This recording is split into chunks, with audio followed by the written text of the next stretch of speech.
So আরাবেন, welcome back to another video. তো আজকে কথা বলবো একটা বেসিক্যালি জিদ্দাকে নিয়ে রিলেটেড একটা আপডেট নিয়ে। তো বলে রাখি যে জিদ্দার আজ থেকে প্রায় 2 বছর হতে যায় একটা সিনেমা আসে চেঙ্গিস বলে, যেটা 2023 সাল করে এসেছিল। বাট এখনো দুর্ভাগ্যবশত না তো এই সিনেমাটা কোনো রকম ওটিটি প্ল্যাটফর্মে এসছে, না তো এখনো পর্যন্ত কোনো টিভিতে এসছে সিনেমাটা। এর পিছনে রিজনটা কি এবং বাংলা সিনেমা কেন এই প্রবলেমটা বারংবার ফেস করছে? কিছু কিছু সিনেমা একদমই চলে আসছে, বাট কিছু কিছু সিনেমা আসতে পারছে না, তার পিছনে রিজনটা কি, এই বিষয় নিয়ে একটুখানি ডিসকাস করব। এবং মূলত ওটিটি প্ল্যাটফর্মে কবে আসতে পারে এবং এর এক্সপেকটেশন কি, সেই বিষয় নিয়েও কিছু কথা বলবো। তো মূলত তোমাদেরকে একটা জিনিস বলে রাখি যে বাংলা সিনেমার ক্ষেত্রে প্রথমত তো ওটিটি রাইটস বিক্রি নিয়ে একটা প্রবলেম তো সবসময় দেখাই যায়।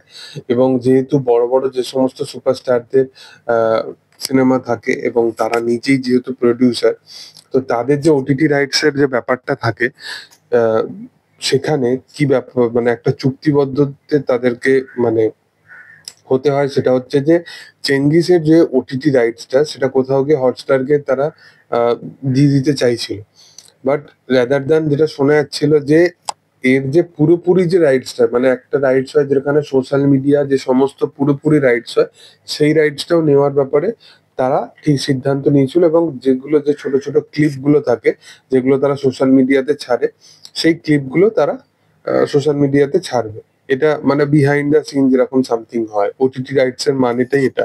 বাট বাংলাতে যেহেতু সেলফ মেড প্রডিউসার বেশি, এবং জিদ্দা দেবদা এরা পুরোটাই সেলফ মেড প্রডিউসার, এদেরকে বড় বড় প্রোডাকশন হাউস থেকে শুরু করে বড় বড় মানে প্রডিউসাররা সেই লেভেলে, মানে একটা টাইম আছে যাদেরকে নিয়ে সিনেমাই বানায়নি।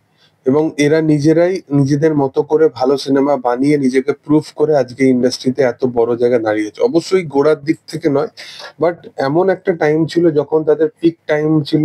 সেই সময় কোনো প্রডিউসারের হাত ধরা উচিত ছিল, সেই সময় কাউকে সাপোর্টে তারা পায়নি।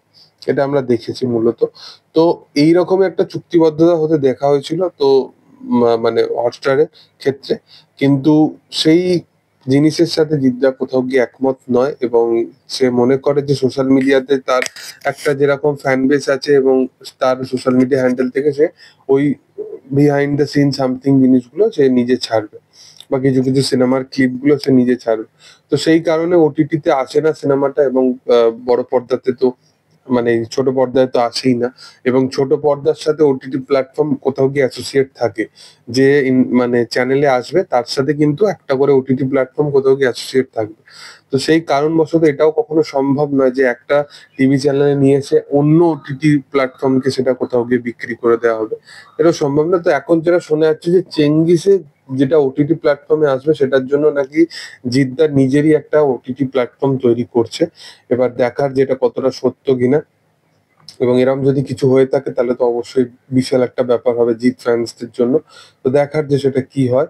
এবং এর সাথে সাথে তোমাদেরকে আরেকটা আপডেট দিয়ে রাখি যে জিদ্দার আপকামিং সিনেমা অনন্ত সিংহকে নিয়ে, যেটার নাম হতে চলেছে অফিসিয়ালি কেউ বলে বিপ্লবী, কেউ বলে ডাকাত। এই সিনেমাতে অ্যাজ এ অভিনেত্রী হিসাবে বা লাভ ইন্টারেস্ট হিসাবে যাকে আমরা দেখতে পাবো, যার নাম প্রথমত উঠে আছে, সেটা হচ্ছে ইদিকা পাল। ইদিকা পাল এর আগে দেবের সাথে, শাকিব খানের সাথে আপকামিং দিনে আবার সোহম বা দেবের সাথে আবার কাজ আসছে, এবং জিদ্দার সাথেও কাজ করে ফেললো। মানে হয়তো এবারে বলা যেতে পারে যে বাংলা ইন্ডাস্ট্রির যে মানে একটা বলতে পারো যে সুপারস্টারদের তালিকায় যেরকম মানে সে কাজ করে এসছে, এবং যে যার পরস্পর হিট এতটা পরিমাণে, আমার মনে হয় আজ 5-6 বছর পর গেলে ইদিকা পাল যদি এরকমই ট্র্যাক রেকর্ড ধরে রাখতে পারে, তাহলে অবশ্যই সে ইন্ডাস্ট্রির একজন সুপারস্টার হয়ে দাঁড়াবে। দেখার যে কি হয় আপকামিং দিনে। সে এখনো অনেকটা টাইম বাকি, সে বড় বড় সুপারস্টারদের সাথে মূলত কাজ করে এসছে, এবং নিজের একটা ইন্ডিভিজুয়াল সিনেমা বানিয়ে সেটাকে হিট করানো, সেটাও একটা ব্যাপার আছে, খুবই চ্যালেঞ্জিং ব্যাপার। যেটা শুভশ্রীকে করতে দেখা গেছে, কোয়েলকে করতে দেখা গেছে। সুপারস্টার তকমা পাওয়াটা অতটা সোজা না, বাট সে সেই পথে কোথাও গিয়ে কিছুটা হাঁটছে। দেখার যে সেটা কি হয়।